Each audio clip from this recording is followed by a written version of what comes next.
നിങ്ങൾക്കും ഇപ്പോൾ ദുഃഖം ഉണ്ട്. എങ്കിലും ഞാൻ പിന്നെയും നിങ്ങളെ കാണും. നിങ്ങളുടെ ഹൃദയം സന്തോഷിക്കും. നിങ്ങളുടെ സന്തോഷം ആരും നിങ്ങളിൽ നിന്ന് എടുത്തു കളയുകയില്ല. യോഹന്നാൻ 16:22. കർത്താവായ യേശു ക്രിസ്തു പറയുകയാണ്, നിങ്ങൾക്കിപ്പോൾ ദുഃഖമുണ്ട്, എങ്കിലും ഞാൻ പിന്നെയും നിങ്ങളെ കാണും. നിങ്ങളുടെ ഹൃദയം സന്തോഷിക്കും. ദുഃഖം മനുഷ്യ സഹജമാണ്. എന്തെല്ലാം ഉണ്ടെന്ന് പറഞ്ഞാലും ഇല്ലാത്ത ഒരുവനെ കാണുമ്പോൾ നമുക്ക് ദുഃഖം ഉണ്ടാവും. ഒന്നുമില്ലാത്തവനാണെങ്കിൽ അവനൊന്നുമില്ല എന്നുള്ള ദുഃഖം. കർത്താവായ യേശു ക്രിസ്തു പറയുന്നതാണ്, എങ്കിലും ഞാൻ പിന്നെയും നിങ്ങളെ കാണും. നിങ്ങളുടെ ഹൃദയം സന്തോഷിക്കും. ദുഃഖത്തിലായിരിക്കുമ്പോൾ ആ അവസ്ഥയിൽ സന്തോഷം പുറത്തു വരത്തില്ല. മുഖത്തൊരു ചിരി വരത്തില്ല. നല്ല വാക്ക് പുറത്തു വരികയില്ല. മറ്റുള്ളവരോട് നല്ല രീതിയിൽ സംസാരിക്കാനോ ഇടപെടാനോ അവരുടെ കാര്യങ്ങൾ തിരക്കാനോ ഒന്നും നമുക്ക് കഴിയത്തില്ല. ഞാൻ പിന്നെയും നിങ്ങളുടെ അടുക്കൽ വരും. നിങ്ങളുടെ ഹൃദയം സന്തോഷിക്കും. കർത്താവായ യേശു ക്രിസ്തു നമ്മുടെ അടുക്കൽ വരുമ്പോഴാണ് നമ്മുടെ ഹൃദയം സന്തോഷിക്കുന്നത്. അത് ദുഃഖത്തിൻ്റെ അവസരമായാലും എങ്ങനെയുള്ള സാഹചര്യമായാലും നാം പിന്നെയും സന്തോഷിക്കും.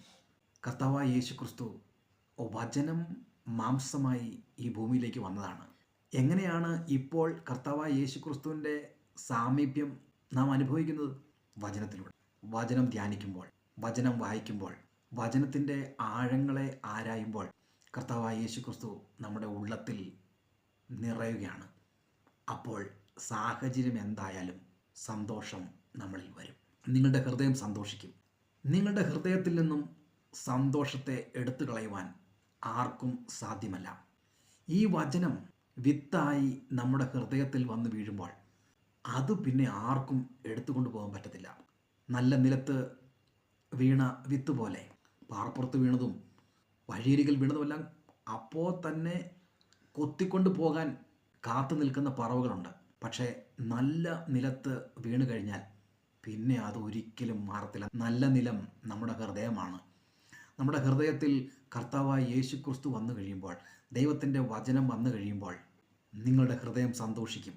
ആ സന്തോഷം, അപ്പോൾ ലഭിക്കുന്ന ആനന്ദം, അത് ആർക്കും നമ്മളിൽ നിന്നും എടുത്തു കളയാൻ പറ്റത്തില്ല. നമുക്ക് ദുഃഖമുണ്ട്, എന്നാൽ അവിടെയും നമുക്ക് സന്തോഷിക്കാൻ പറ്റും. കർത്താവായ യേശു ക്രിസ്തു നമ്മുടെ ഹൃദയത്തിൽ വന്ന് ക്രിസ്തുവിനോടൊപ്പം സമാധാനം, സന്തോഷം, വിജയം എല്ലാം നമ്മുടെ ഉള്ളിൽ വരും. നമുക്കിനിയും വചനത്തോടൊപ്പം സമയം ചെലവഴിക്കാം. കർത്താവായ യേശു ക്രിസ്തുവിനെ ധ്യാനിക്കാം. അങ്ങനെ ഏത് സാഹചര്യത്തിലും സന്തോഷിക്കുന്ന ഒരവസ്ഥ നമുക്കും നമ്മുടെ ജീവിതത്തിൽ ഉണ്ടാക്കിയെടുക്കാം.